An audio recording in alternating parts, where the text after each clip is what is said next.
Halo, kita bertemu lagi. Kali ini kita akan membahas tentang grafik kosinus lanjutannya kemarin, sama halnya seperti sinus ya. Di sini nanti akan dijelaskan caranya menggambar grafik itu bagaimana sih? Kan sebelumnya itu kan secara gamblang belum Bapak jelaskan. Nah, jadi untuk bentuk umumnya sebenarnya sama seperti sinus, yaitu tinggal ganti cosnya aja, Y sama dengan A cos B dikali X plus minus alpha plus minus C.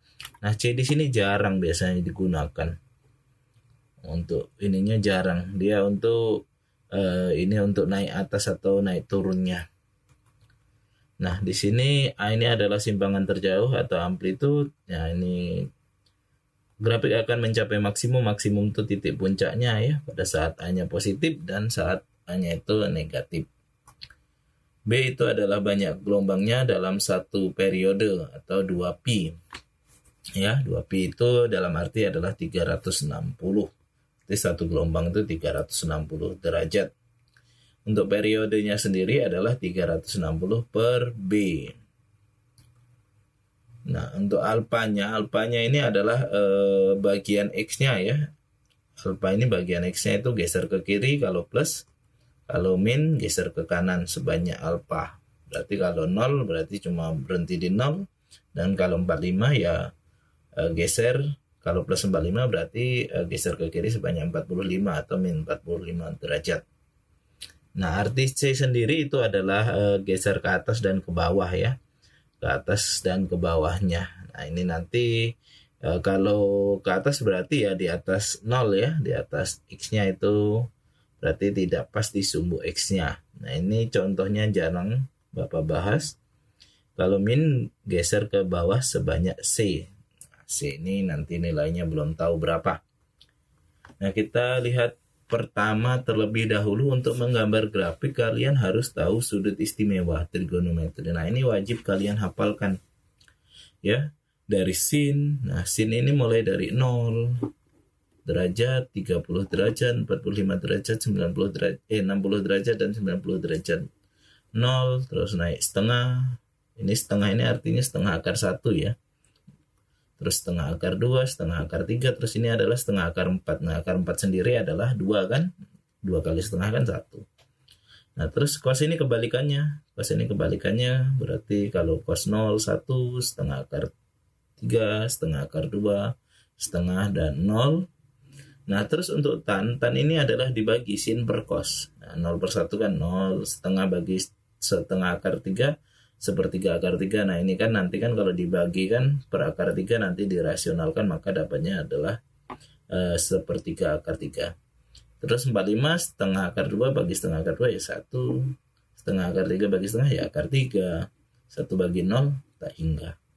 Nah, ini kalian harus menghafalnya. Ini karena ini nanti untuk kunci untuk persamaan trigonometri.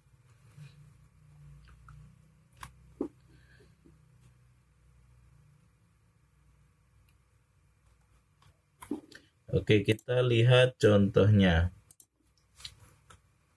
Gambarkan grafik Y sama dengan cos X. Nah, ini sebenarnya grafik ini adalah grafik umumnya ya.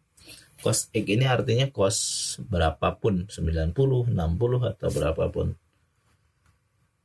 Nah, untuk penyelesaiannya dirubah ke dalam bentuk umum. Sebenarnya kalau nggak ngerubah ke bentuk umum sih bisa kalian langsung. Nanti kita lihat. Y cos X itu artinya Y sama dengan 1 dikali 1 dalam kurung X plus 0 ya. Ini C-nya nggak ada di sini. Dianggap aja C-nya nggak ada di sini. Dari Y sama dengan 1 cos 1 dalam kurung X plus 0 itu diperoleh. Nah, itu artinya nilainya maksimumnya itu di 1 dan minimumnya di min 1. Jadi titik puncaknya yang atas itu 1, terus titik puncaknya yang bawah itu min 1. Nah, untuk B itu banyaknya gelombang, artinya satu gelombang, tapi nanti Bapak revisi lagi arti B ini ya. Kita teruskan dulu. Periode, nah periodenya 360 per B. 360 per 1 adalah 360. Nah, jadi dari B dan periode itu dapat disimpulkan bahwa untuk satu gelombang itu membutuhkan waktu itu 360 derajat. Nah, untuk alfanya itu 0, artinya geser ke kiri sebanyak 0, berarti tetap berhenti di 0. Nah, kita gambarnya akan seperti ini, X dan Y. 0, 90, 180, 270, 360. Jadi kelipatan 90 di sini. Nah, ini minimal maksimalnya adalah 1. Jadi kalau digambar seperti ini. Nah, bagaimana sih cara menggambarnya seperti ini kok bisa langsung? Nah, kita akan lihat seperti ini berikutnya.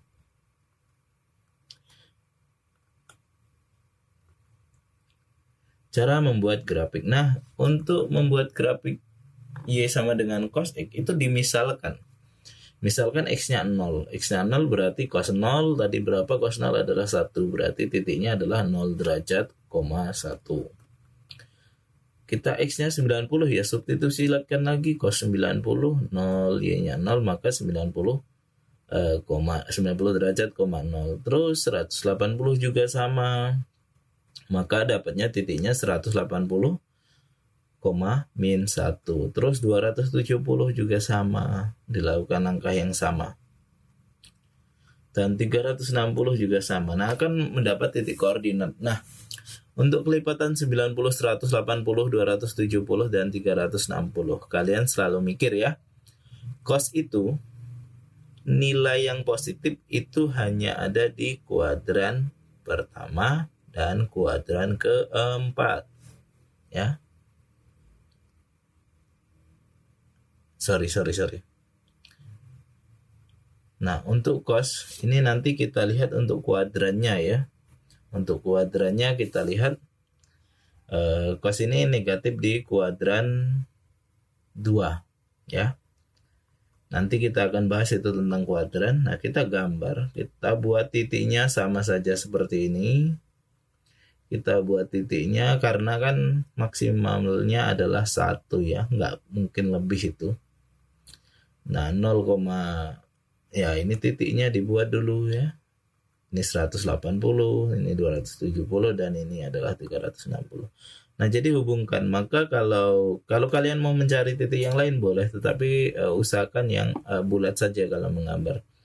Karena ini adalah pasti bentuknya adalah lonceng ya, atau seperti ini. Nah, maka gambarnya akan seperti ini. Kalau kamu buatnya bisa sih kamu misalkan dengan angka lain, tetapi akan lebih rumit dan akan lebih kecil nilainya.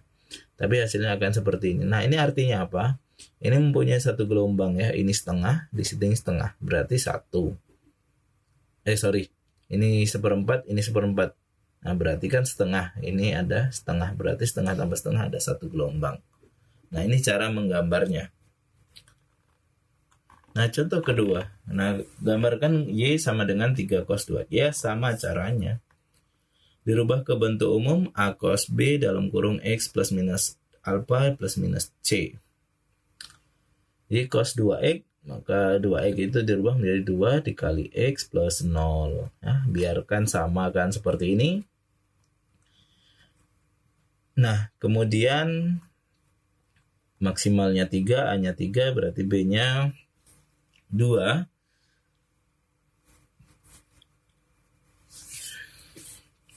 Artinya mempunyai 2 gelombang. Kemudian periodenya itu 360 per B 180. Ya, jadi dibagi. Nah, artinya apa? Untuk menempuh satu gelombang itu dibutuhkan waktu 180 derajat. Nah, artinya geser ke kiri sebanyak 0. Jadi pas di 0. Sama halnya seperti gambar tadi, tetapi yang perlu diperhatikan bahwa satu gelombang itu 180 derajat. Nah, maka kita akan membuat seperti ini dulu. Nah, ini satu gelombangnya itu 180 derajat. Nah, ini satu gelombangnya berarti dari sini ke sini, sini. Nah, ini 180. Nah, ini pertengahannya berapa? 45. Loh, dari mana sih 45? Logika saja, ini X-nya diganti 45, maka 2 kali 45 adalah 90 kan? Nah, 90 derajat berarti kalau tadi sebelumnya tadi 0,90 ya. Kalau cos 90 adalah 0. Nah, maka di sini 45, 0,45. Nah, di sini. Nah, seperti ini. Nah, ini mempunyai, kita hitung ini sini seperempat berarti setengah, ini 1 gelombang. Ini, nah 2 gelombang. Nah, seperti ini gambarnya. Berarti gambar grafik Y sama dengan 3 cos X cos 2X adalah ini. Nah, yang terakhir. Gambarkan grafik Y sama dengan 3 cos 2X plus 90. Nah, ini ada plusnya, sama saja dirubah ke bentuk umum. Jadi 2X ini misah menjadi 2 dikali X. 2 kali berapa hasilnya 90? Ya 45. Nah, berarti ini sudah ketahuan bahwa ya ini sama seperti tadi. Nah, 45 artinya geser ke kiri sebanyak 45. Jadi kalau digambar ya sama saja seperti tadi. Nah, ini berpatokan pada 2X, berarti ini 2X ya. 2X berarti pas di, nah berarti pas di 45. Tetapi hati-hati, setelah menggambar ini digeser. Gambarnya digeser sejauh berapa? Sejauh 45. Nah, digeser seperti ini. Nah, ini gambarnya untuk Y cos 2X plus 90. Nah, ini penjelasannya untuk cos. Nah, untuk tan nanti Bapak jelaskan itu pakai video yang dari orang ya, tetapi caranya sama di situ ya. Oke, terima kasih.